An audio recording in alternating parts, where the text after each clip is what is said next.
Hello. Hi, Matt. How are you? Hi, Patrick. How are you doing? Great. Thanks for joining. And we're just getting live with our webinar, and we've got some folks starting to join the room here. So I'm going to let people join in as we warm up. But Awesome. yeah, thanks for joining. I will Pleasure. share with everyone that we're here today to have our latest Applicant Healthcare webinar. This time on the topic, the title is it time to flip talent acquisition in healthcare? So we're going to have a great discussion with Matt, this is our second time, Matt, you've been on one of our webinars. We appreciate that and appreciate you bringing your experience and wisdom in healthcare talent acquisition. So thanks very much for that. And so people are joining the room. This is great. And we're going to just warm up to that. So I'll introduce myself. My name is Patrick Thiele. I'm the Chief Operating Officer with Applicant Healthcare. And we do webinars usually about twice a month on topics related to nurse recruiting, talent acquisition in healthcare, different human resource matters related to healthcare, especially around nurses and nurse recruitment typically. So we're excited to be having this one today. Applicant Healthcare, I'll just share with people if you don't know us, we work with healthcare organizations across the US and Canada to help healthcare organizations recruit nurses. So we specialize in sourcing passive nurse candidates. We look for them from outside of the job boards to open up a bigger audience for our clients, our healthcare clients. And then we also screen every nurse to make sure that they're a qualified fit for our clients and bring them in the door to the clients so that they have more applicants coming in for their vacancies. So that's what we do. If anyone's interested, you can feel free to send me a message in the chat or on LinkedIn, and we can definitely connect and I can share with you what we do and how we can help with nurse recruitment. So I'm going to quickly share my slides here and to do an introduction of us and Matt and our day today. So as I mentioned, joining us today for our webinar is Matt Craven. Matt is the Talent Acquisition Sourcing Manager at PeaceHealth. Matt is based in Portland, Oregon. And I'm going to ask him to tell a little bit about himself just in a minute here. Before we do, I'll ask people to feel free to join our Facebook group, subscribe to our monthly newsletter, and sign up to future webinars. And you can do that. I just posted the link in the chat as well. The link on the screen, applichat.com/Patrick, that's me. And on there, you'll find all the links to our groups, sign up to the webinar and the newsletters. And you can also connect with me there if you want to chat about nurse recruitment as well. So you can find us all there. This, by the way, I was going to say that while our Facebook group is growing, we're getting new people every day coming in, especially after the webinars. And this webinar is actually so far the highest number of registrations we've had for one of our webinars. So I think it's an interesting topic, talking about why the issue of talent acquisition, the challenges we face, and maybe it's time to flip that around a little bit. And I think that's getting a lot of attention, especially when there's such demand, especially for nurse recruitment, but across all roles in healthcare recruitment. I think that's getting a lot of attention, and glad people are joining us today for this event. So Matt, you are in Portland, but you don't sit still very much. Why don't you share a little bit about maybe your last adventure that you told me you had recently? Yeah, I was going to tell you about my future, but I'll tell you, we'll talk about that a little bit. I got a Hawaiian shirt on. 2 months from today, I'll be going into Hawaii. But my last adventure, did actually a camping trip about 2 weeks ago. And I normally have a picture of Mount Hood behind me, and did a hike, not to the summit this time, but did a 8-mile hike up to about 6,000 feet elevation, and went from dirt all the way up to 3 feet of snow. Wow. A challenge. Kind of the way I like to work from a personal and a professional manner is I like to play hard and I love to work hard and just have passion to make things happen. So, wow, it is something that you put your mind together, you put your mind in a place where you have a vision of being able to complete something. And that's kind of where I take get my inspiration from, is actually doing the hikes. I was supposed to last week. I think you and I were talking about this. I was supposed to climb Mount St. Helens last Friday, but unfortunately, a couple of my members of my group actually got COVID, so we had Oh, to no. postpone it until September. Okay. So Right. more to come on that. Well, and you didn't say you were supposed to climb Mount St. Helens again, because you've done it Yes. before. Yeah. Yep, I've done it a Okay. few times. Yes, it's a lot of fun. Yep. And very quickly, you better tell us what the photo is behind you in the screen. So those who are in the Pacific Northwest should know what this is. This is down in Cannon Beach on the Oregon coast. That is Haystack Rock, one of the more prominent landscape landmarks on the Oregon coast. So we were actually here just last weekend as well. So I think, Patrick, as you said, I can't sit still. So I'm on the go all the time, checking out all the natural beauty that we have to offer here in the Pacific Northwest. Wonderful. That's great. Well, and you've been in talent acquisition for over 20 years. Most of that, I think, has been in healthcare, and all on the West Coast. Is that right? You've been in the West Coast that time?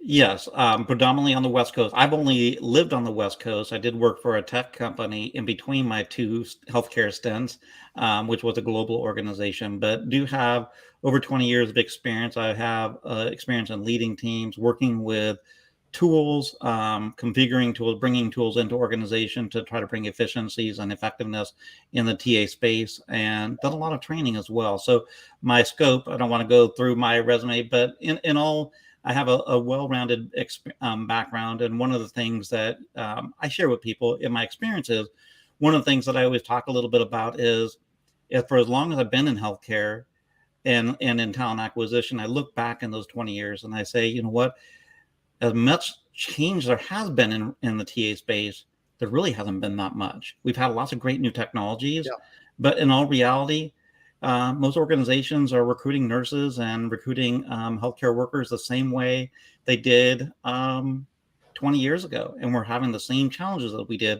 20 years ago, adding on maybe some of the new things with the Great Resignation and with COVID, what COVID brought over the last 2 years.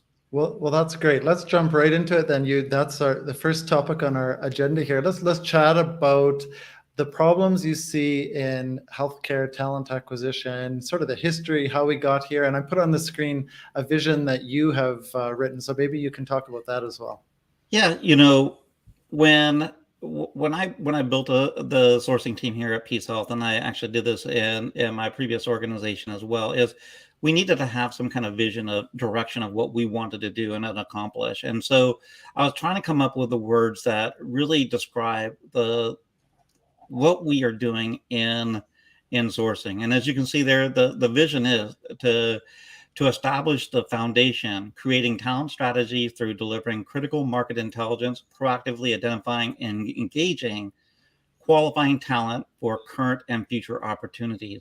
We put so much effort in looking for what we need now, because we do need now, and we sometimes forget about what we need to do in the future. Talking a little bit about where we were and where we are today. You and I were talking about this the other day. If we filled every single health nursing opportunity, let's just focus on registered nursing right now, we would still nationally have almost 200,000 openings and all across the country.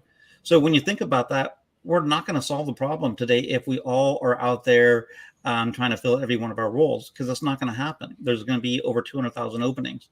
So we need to look at how we can handle and how we can develop our recruiting strategies and talent strategies for what we're doing in healthcare as a long range. And, when I was in California working for a couple of hospitals in California, we started looking at going out, and this was a collaborative effort with other hospitals in California as well.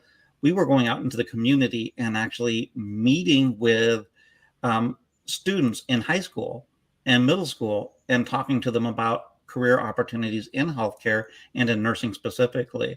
And one of the things I can share with you is when we went into schools with a couple of hundred students, I remember the first question I always ask is, how many of you want to become a nurse? How many of you ever thought of working in a hospital? And out of 200 people, maybe 2 or 3 people raised their hand. Yeah. And so then I asked them, why only 2? And the 2 people that answered, that raised their hand, they said, oh, my mom was a nurse. And the other one said, I had a family member in healthcare. I said, okay, that makes sense. They've been inspired by their family and they want to get into the healthcare profession. Then I asked some of the people that didn't raise their hand, and I said, so why would you not want to go into healthcare? And, the stereotypical responses, some people say, oh, it's a woman's job, or it's I don't like the blood and guts, or I don't like this. And, it's so limited. You can either be a doctor or a nurse. And so what we did was we built on that conversation there, because there's a lot of misunderstanding of what healthcare career opportunities look like. And so we went through that discussion in that 45 minutes. And at the end, I asked the question again, how many people wanted to go into healthcare? No, not everybody did not raise their hand. That's not what we were going for. It was increasing the number of students that were interested in healthcare. And we did. I think we had a couple of dozen people that raised their hand and said now they're interested in exploring potential opportunities in healthcare. And we need to do more of that, because if we don't go out in the communities and educate the opportunities that we have in healthcare and in nursing, how are we going to keep building our pipeline? We obviously don't have enough students graduating from the nursing programs in the schools right now. And I think what we saw in Oregon and Washington, we're seeing actually a decrease in enrollment, especially with COVID. So what are we doing to really increase those numbers and improve our odds to remove that vacancy rate of 200,000 across the country, so that we can provide that care to our patients and serve our community? So there's a missing piece in terms of going out and building the healthcare staff of the future. What have TA talent acquisition teams been doing over the last 20 years or more that you're seeing, as you described, that it's broken or not working or could be fixed? What are the things that you're seeing that need to change moving forward? Well, I think what we're doing is, as I re-entered back into healthcare about 19 months ago, one of the things I've seen that has not changed is everywhere that we are posting jobs, we're posting sign-on bonuses. Every place that we are recruiting, we're posting jobs. And as we know,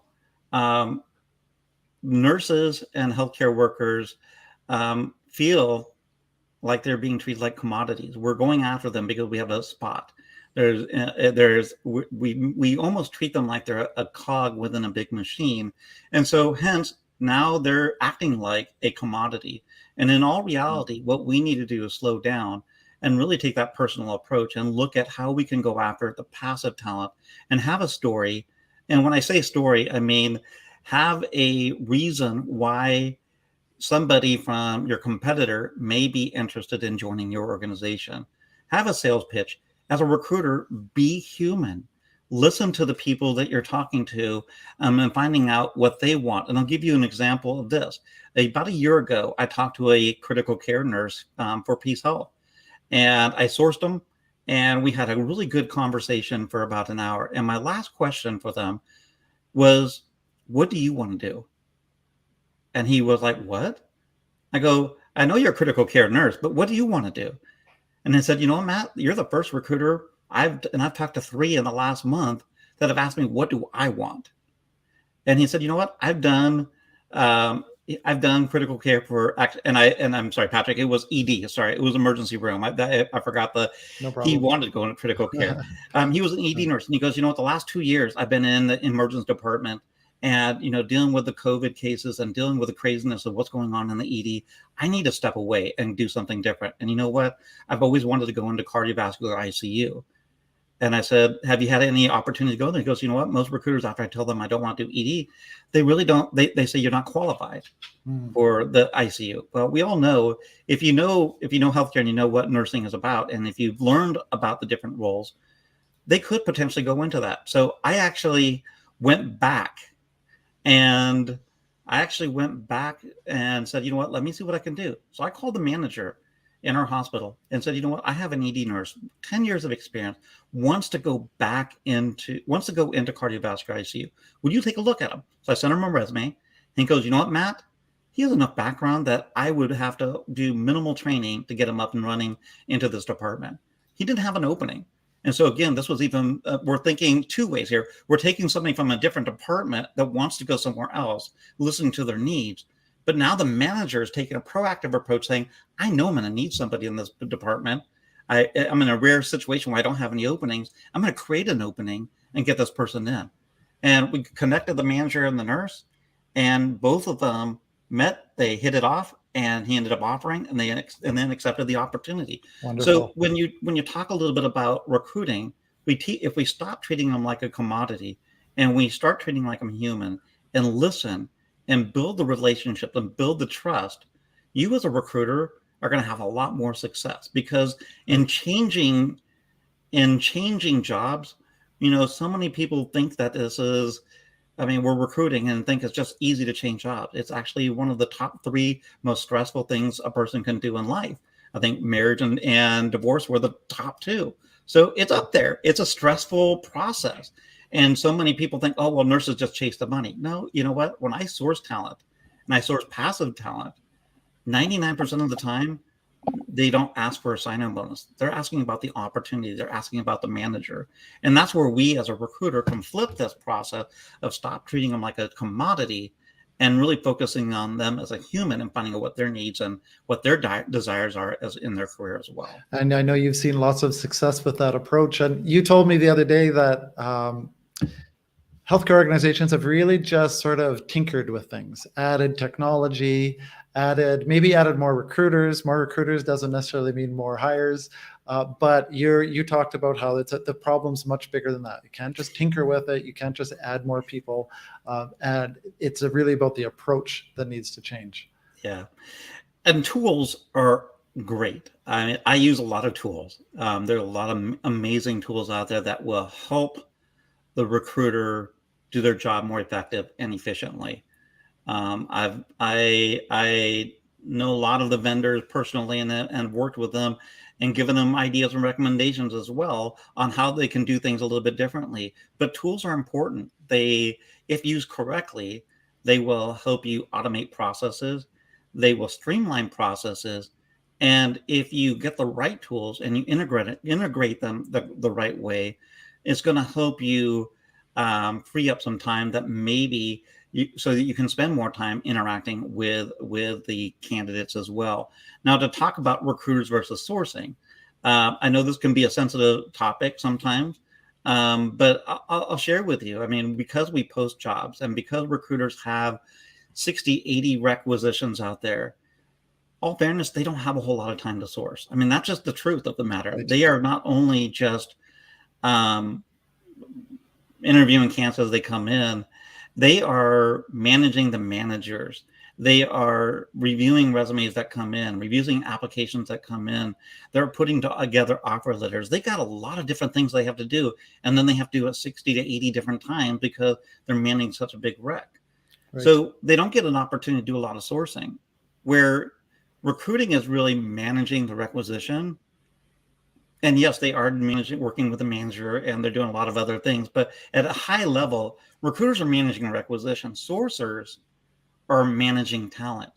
And if you truly want to attract more talent into your organization, you need to put more efforts in targeting those people that you need to talk to and build the relationships with them, rather than putting a billboard and I describe a job posting as a billboard, putting a billboard out there on the freeway and you drive by and hoping that the right person at the right time will see that billboard and they'll be in the right mindset of being interested in that opportunity.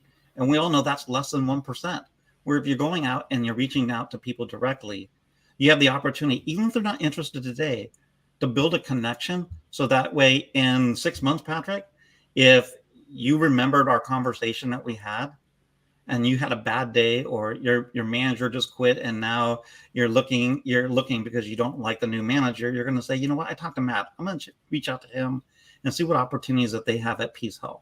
Right. And it's all about those connections, because although you may not be able to hire that person today, if you connect with them, you may be able to hire them 6 months from now. Well, that's great. Yeah, I know that talking about the role of the sourcer is a big part of what you think needs to change in healthcare. We're going to talk about sort of the DNA of a sourcer, is what you call it, what the skills they need to bring and what role they should play. But one of the things you said is that really there needs to be more sourcers, not recruiters. That's kind of a summary of what you just described. And you said that some of those recruiters should really be in a facilitator role. So they're facilitating the process inside the team. But to really kind of separate those roles is how you describe it. And I think there's a lot of there's an opportunity here. We have a lot of great recruiters out there. So when I say that, I don't mean that the recruiters out there are not doing their job. Of I think they're all course. doing their job, and they're doing an amazing job. But I think what we need to do is look at how do we upskill recruiters to become truly sourcers, to find talent, develop them so that we can have more sourcers, and then be able to look at, okay, recruiters are really facilitating the talent. So that way we can put more effort at the top of the funnel, bringing and attracting more talent into the organization, so that way we can have more opportunity to get managers to speak to candidates, so we can fill the positions, Right. have a pipeline, have a funnel, and then the recruiters, and maybe they're not called recruiters in the future, but they are truly facilitating that talent, going through, doing the offer letters, Right. building, basically getting the talent to the manager so we can fill the positions. And so that way maybe tomorrow's recruiter that we call now today sourcer is able to truly be able to build up pipeline at the top of the funnel. Because if we don't have a big top of the funnel, we're not going to fill positions. Yeah. And isn't that changed? It sounds to me like it's like more like freeing up today's recruiters to be sourcers. Like they want to be sourcing, right? Many of them, So yeah, it's really about giving them the tools and the freedom and the authority, so to speak, to go out and be sourcers. But do you agree? Yeah, I do. I think that there's a lot of recruiters out there. There was one that I spoke to after I spoke at a conference last year, and she was like, you know what? I love sourcing, but I just don't have time to do it. Right. I source 5 minutes a day, and I don't get, that's not much. You should be I mean, if you have the ability, you should be sourcing several hours a day, because in all reality, you probably don't have a whole lot of applicants, but you're getting bogged down with all the different activities. So Right. there's a lot of recruiters out there that want to source and have passion to look for talent and love to interact with them. They've just not been able to do that because they've been bogged down with lots of processes. And if we Right. can make Right. more recruiters become sourcers so that they can truly build the pipeline, I think here's a couple things that will happen as well. And that is your recruiter / sourcer experience will increase greatly, because they'll be doing things that will ultimately make a bigger impact on the organization, and they'll feel like they're making a bigger impact on the Sure. organization. Sure. And then if I may, just one other one, I think number two is it impacts the candidate experience. If your recruiters can spend more time talking to the candidates, they're going to have a better experience through the process as well. For sure. Great. Okay, good. Well, like I said, we're going to touch in a couple of minutes on more detail of what skills a sourcer should have and what role you think they should play. Can I jump back to this slide? You touched on this already, but maybe we can just take a minute to quickly run through this slide. And you were speaking about needing to, the talent acquisition in general needs to focus on the long-term future of healthcare talent. So do you want to talk through your slide on this? Yeah, definitely. It's not the prettiest slide. It was something to kind of put together yesterday, but kind of what I wanted to talk about here is if we start at the experienced talent, this is something that we have been doing. We know that most organizations require for an experienced nurse to have 2 years of experience, and they're in the workforce and they're working for the direct competitors. And so we want this talent and we need this talent. Every hospital needs this talent because we need experience. If you don't have the experience, you can't grow the younger talent that is entering in the nursing profession. And we'll use nursing just as the example today. But with this, you have to have a strategy, and that's really where you are doing the sourcing and building the relationship so that you can attract more experienced talent into your organization.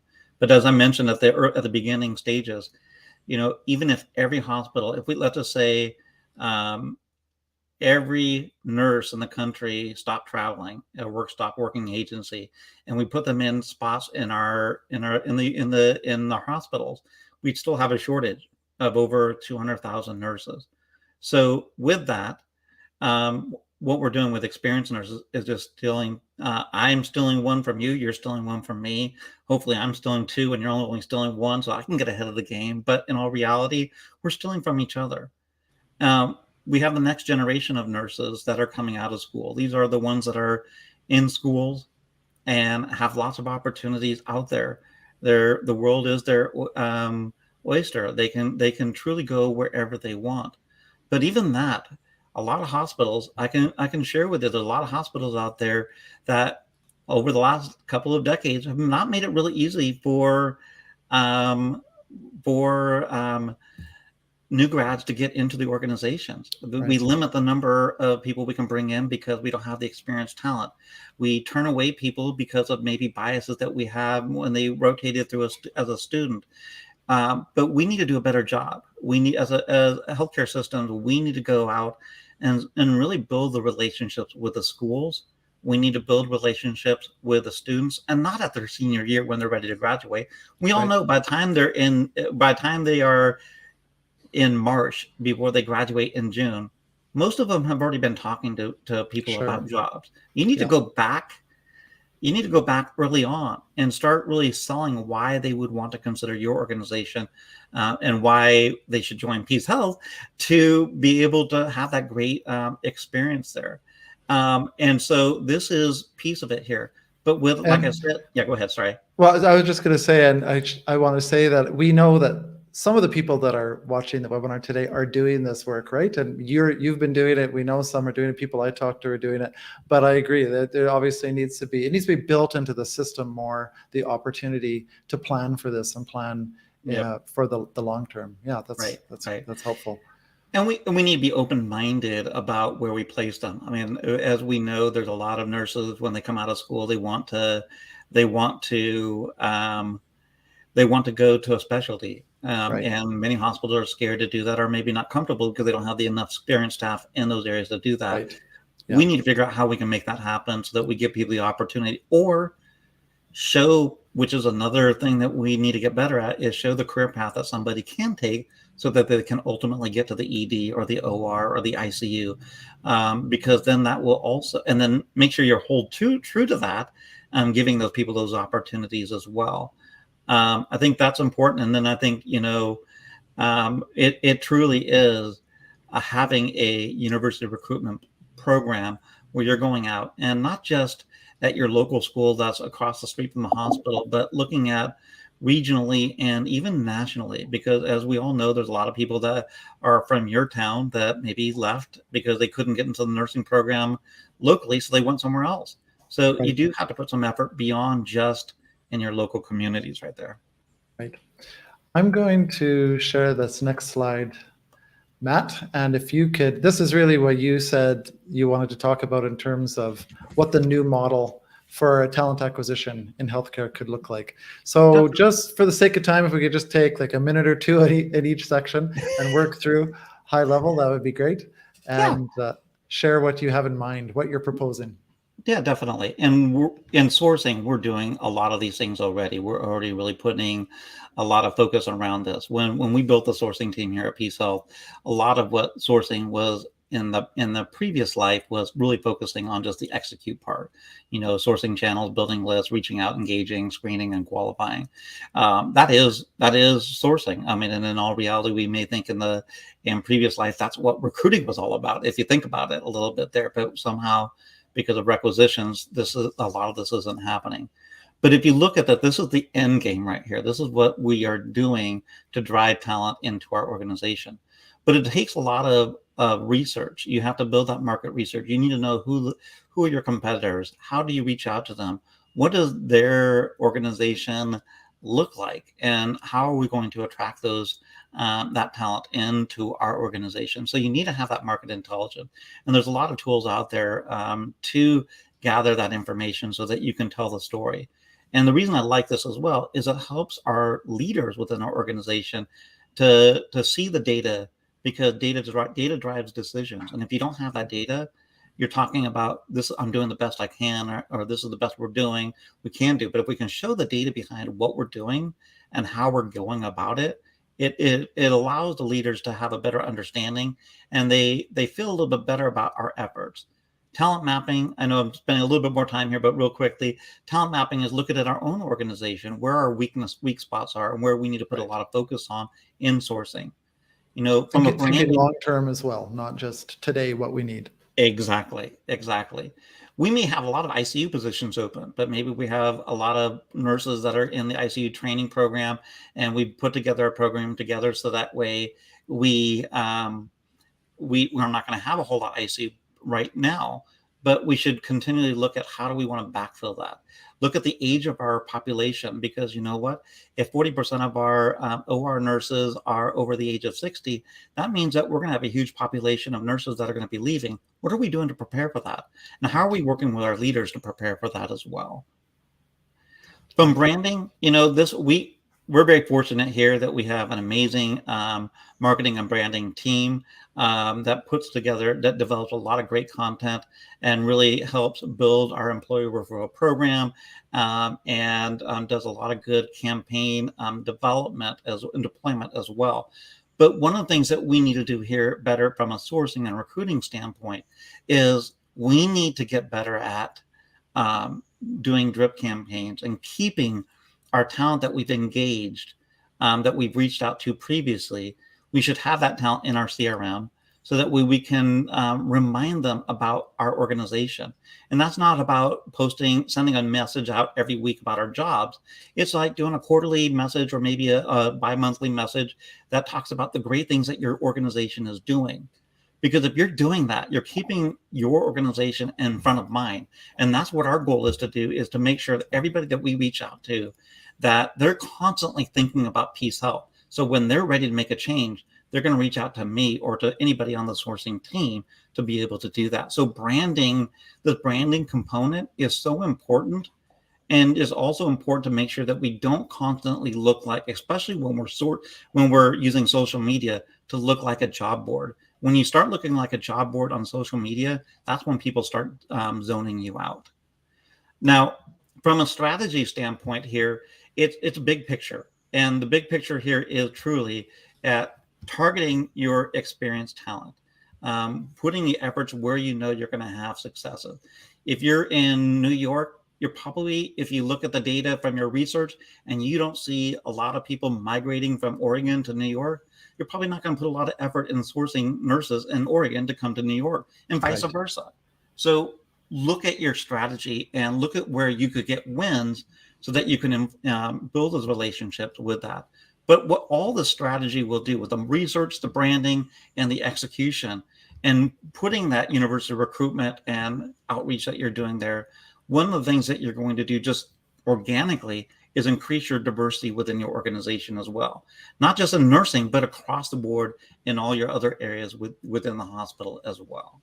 So if you do all this, you're really going to have the new market intelligence so that you can build future pipelines, so that you also have that data-driven reporting. So you can report back what you're doing, the results, and share what's going on in the market as well. Because talent acquisition, sourcing, or recruiters, we are the gatekeepers that can share with our leaders what is going on in the market. And if we have that data, we become more trusted as an advisor to the organization as well. Informed decisions, right? Great. Okay, great. So all of this fits into what you described about flipping talent acquisition in healthcare. And you really did say that sourcers they're the top of the funnel people. They need to be reaching out to talent. That should really be a higher priority for all talent acquisition healthcare organizations. So I think now is a good time to talk about the DNA of a sourcer that you have in mind, the skills that you think people should bring to the job, and the role that we should let them play. Can we do that? Yeah. So when we built the team here, one of the things I shared with the sourcing team is that you may not have all these skill sets here. Some of them are skills, some of them are just personal attributes that you bring that is built into your actual DNA of yourself. And so when I look to hire sources, I'm looking for people that have some of that DNA built into them, but then also know that there's skills that need to be developed and grown so that we can become better at what we do from a sourcing standpoint. And in all reality, when we talk about researcher, it's that curiosity that we need to have as a sourcer. We need to be able to go out and really start thinking outside the box and looking at the way we do our searches and figure out, how can I do it a little bit differently to get a different outcome? How can I research and get data so that I can get better at what I'm doing? Be a marketer.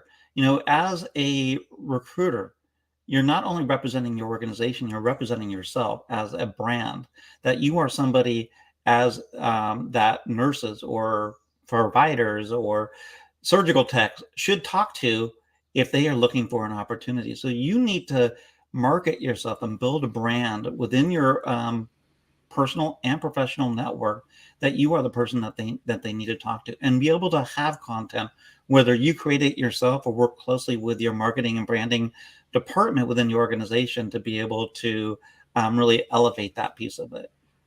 Networker, and I'm going to kind of put together networker and collaboration together a little bit here.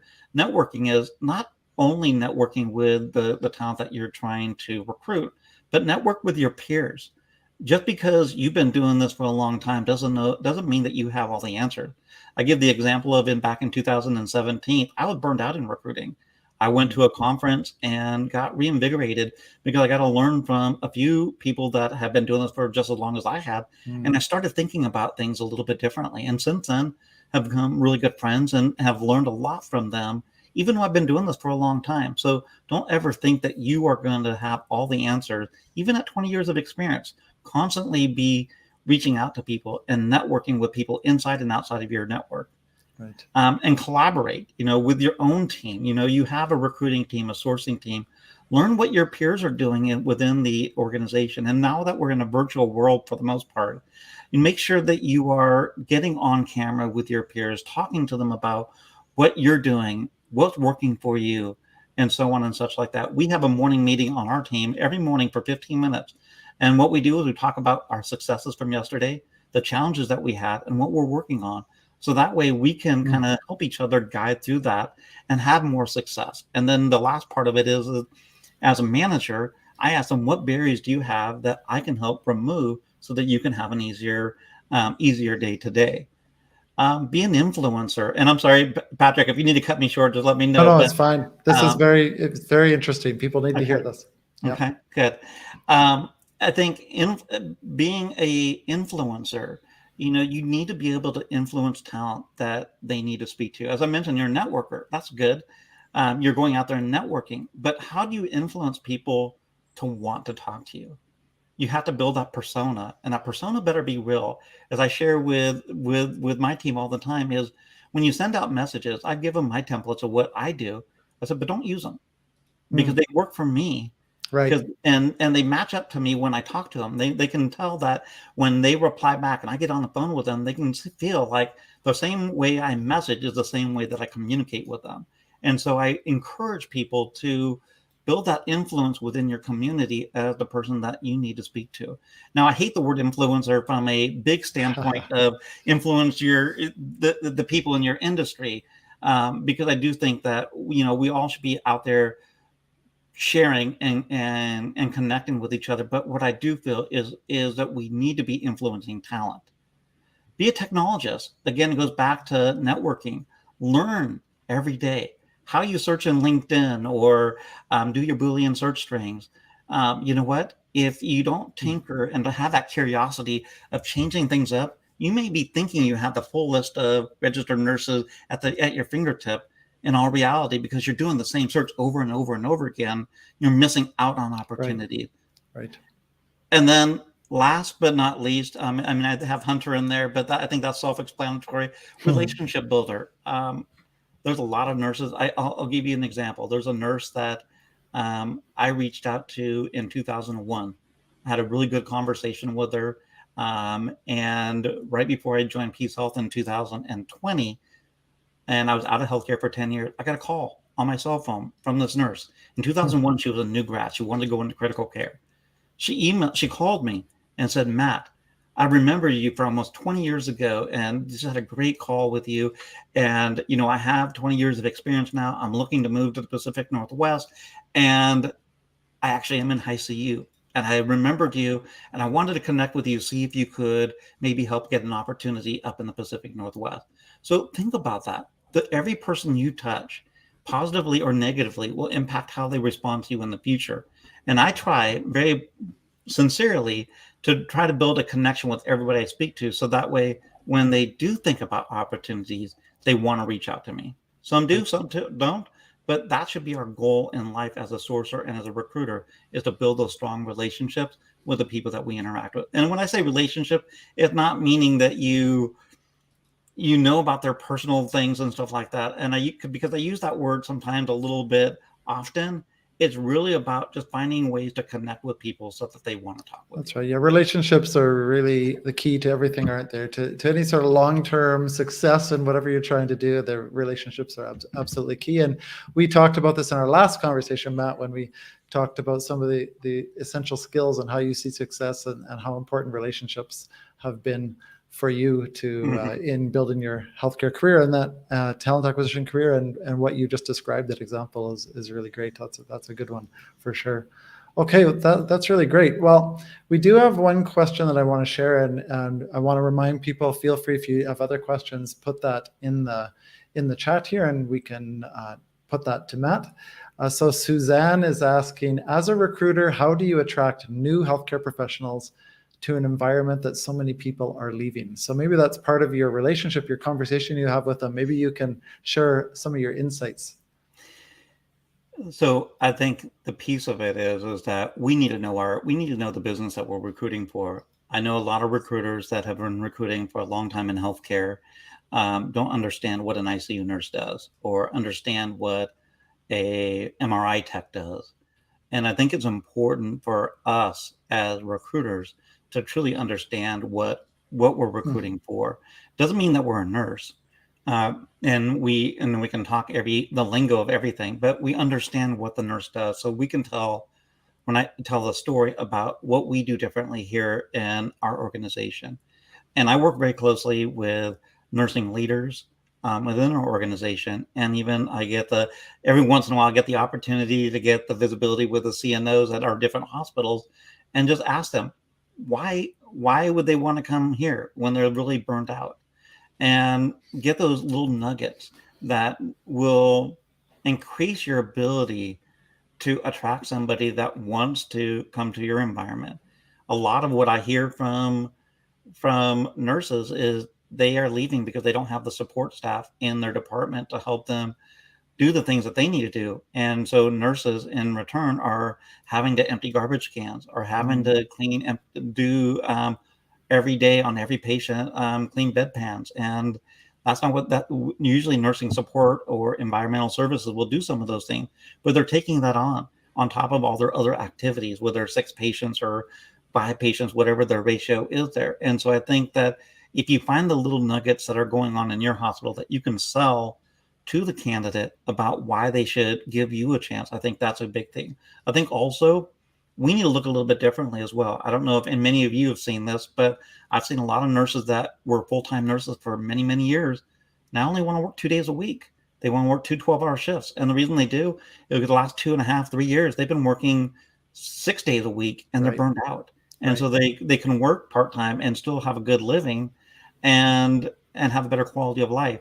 And I think we as an organization, as hospitals and healthcare systems, we need to look at how we can be more flexible in looking at part-time help versus full-time. And I know that can bring some challenges, because the more part-time opportunities we open up, you could potentially have your own staff wanting to go part-time, and then that creates more holes for you. Right. But in the way of attracting new talent, that may be the way of doing it. And that may mean you retain that nurse who moved to part-time instead of quitting altogether, right? Yeah. You were correct there. 100%. So it's really about understanding what the heck nurses or healthcare professionals want, right? Yep, it's about understanding what they need and trying to meet those needs in some way. Okay, that's helpful. You mentioned one other thing the other day that I thought was really interesting and important from our experience at AppleChat in terms of how healthcare talent acquisition processes work and sometimes can hinder recruitment, is about the need to streamline processes, and about the time it takes sometimes from application through the interview process to a hire. Can you chat about that, your ideas you have about that? Well, I think that, we have to look at tools. One of the things that my frustration prior to coming back into healthcare in my previous organization is that we kept loading up on all kinds of different tools, but none of them talk to each other. So that meant there was a lot of manual processes that we had to take in order to be able to get our job done, whether it was a sourcer or as a recruiter. And so we were bogged down in administrative tasks and bringing some information from one tool to another tool. And all these little pieces here took 30 seconds to a minute. But if you had to do it 50 times, then there's an hour wasted every single day. Right. And I think one of the things that we can do better here as an organization, as leaders in talent acquisition, we need to make sure that as we are selecting tools, that we are involving our individual contributors, our sources, and our recruiters to try the tools out and look at them and make sure that the right tools that they need to get their job done, first and foremost. But number two, get the experts in from the integration side to make sure that the tools integrate with your ATS, your CRM, so that way everything can be somewhat automated to reduce the amount of double and triple work that you have to do. So there's some collaboration that needs to happen there. And a lot of what happens is, tool companies will meet with an executive who may have not recruited or sourced in a long time, and they get sold a bag of amazing things or told about amazing things that this tool can do, and then sign the contract, only find out that it doesn't do that because they didn't have the opportunity to kick the tires a little bit to make sure that it truly did what it said it was going to do. Right. And then you're stuck with something for 2 to 4 years. But then on top of that, we need to make it easier to candidates to apply for jobs. One of the challenges that we have here, when we go to passive talent, we're submitting that talent right off the bat, and then making sure that they get into the mix right there, because so many people are just interested in learning more about the opportunity before they want to apply. So you kind of make that a discovery call with a manager versus a formal interview. So that way the manager now sells the opportunity versus interviewing them.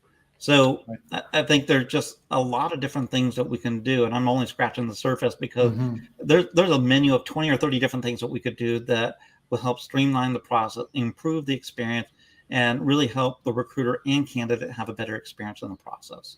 Wow, that's great. Well, certainly streamlining and making it move faster. We know, everyone knows that's a key for success, right? Getting more hires if you can streamline things. And you mentioned that sometimes it's often very difficult to make change within an organization, especially a large organization. And you also talked about how it's important for healthcare talent acquisition folks to try and figure out a way to be a change agent, right? And it sounds like that's what you do. You are sharing your ideas and really trying to influence and educate and make changes within the organization. I think, I think here, we built a sourcing team. And that was something that we had not had. We had sourcers before, but we built a sourcing team and really put some rigor around what we're doing, the data, so we can report back each month our efforts, our outcomes, and so on. So we can show that we're actually bringing value to the organization. And that right there really does help with the change piece of it.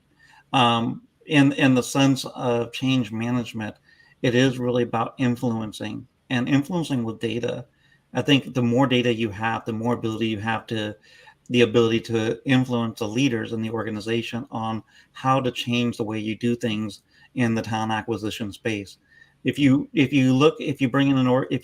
into an organization and you think that just hiring 5 more recruiters and they're still going to have 40 to 80 requisitions, and you think that's going to hire more people, it's probably not. It might facilitate the people that are applying to get hired faster because you have more hands to process. But are you really building that bigger funnel at the top? And so it really is showing the data to show the value add of what sourcing can bring. And any change within the organization, you have to have that data to show the value add that we can bring into the organization. Well, that's great. That's very helpful. Well, while I want to ask if people have other questions for you, Matt, and while I do that, I'm going to share on the screen again your contact information. Okay. in case people want to reach out to you. You said that people are welcome. Sorry, I'm jumping from slide to slide. There we go. You said that people are welcome to connect with you on LinkedIn, ask questions, advice, get some tips, or reach out to you by email, either your PeaceHealth email or your personal Gmail email. So they're on the screen there if anyone would like to reach out to Matt. So please feel free to do that. This has been very helpful. It's always interesting to talk to you and learn about your ideas, your tips, the successes that you have to share from building relationships and making changes within the organization. So we appreciate you spending time doing that. And I hope people do reach out to you to get more information. I want to do a couple of quick things. I want to tell you about our friends that we are friends that we work with, our colleagues in Overlake Clinics in Bellevue, Washington. They are looking for a recruiter. So I would like to tell you about the job that they have, and maybe I will post that in the chat as well. You should be able to see it there. Yeah, Overlake Clinics, Hospital and Clinics in Bellevue, Washington. They're looking for a recruiter, so feel free to connect with them. I'll put that link in the chat right away. And also, I want to remind you again, I'm going to put the link again to to be able to connect with me and to join our Facebook group, sign up for future webinars, and also subscribe to our newsletter. So that's in the chat as well. And we do host the webinars, like I said, every couple of weeks or so. So we hope that people will be able to join us for future events. If anyone has a topic idea, feel free to let me know. And if anyone wants to be a guest and talk about a particular topic related to especially nurse recruitment or healthcare recruitment in general, talent acquisition, retention, and so on, let me know. And we'd love to have more guests on as well. So I'm going to post the Overlake recruiter job here in the chat. And Matt, any last things you'd like to share? Yeah, a couple of things. I know you told me not to look at the chat, but I just wanted to. I did. Retention is important, and our job is not retention, but our job is also to help our leaders understand that retention is important by showing the data that we don't have an unlimited pool of talent. So that's one of the things that we can do. Number two, as a TA leader, any TA leaders on here, make sure that you are supporting your sourcers in the resources that they need so that they can get the job done, and truly try to lead on that change within your organization. This is a great opportunity for us to really not look back 20 years from now and say, hey, we're doing the same thing as we are doing 20 years ago, that we've actually tried to make an impact to change the way we do things. So if you have ideas, Patrick asked if there's other people that wanted to join him on here. I encourage it. The more people that get involved in conversations with in these speaking opportunities, the more different ideas we all share with each other, because it shouldn't be the same speakers at every conference or every webinar. It should be a variety and diversity in people that have done this for a long time, because the more ideas that you have, the better we can actually improve our profession in talent acquisition. So just my final thought there. That's great. And thanks to Manuel for posting the suggestion of healthcare recruitment in the government and contractor world. So we'll have a look at that. And if anyone else has ideas, feel free, reach out to me again, let me know. That's how you can reach me, LinkedIn, email, and also at the link with all of our other opportunities to sign up for our events and webinars and newsletter. Okay, Matt, thanks very much. This has been great. We'll probably have you again one day down the road, but unless we get a big lineup of people today that want to join us. But thanks everyone for joining, and we look forward to seeing you at future webinars. And Matt, enjoy your trip to Hawaii. Thank you very much. Well, I have to wait 2 months, but I will. Thank you. 2 months. Okay. Talk to you soon. Sounds good. Thanks everyone. Bye-bye.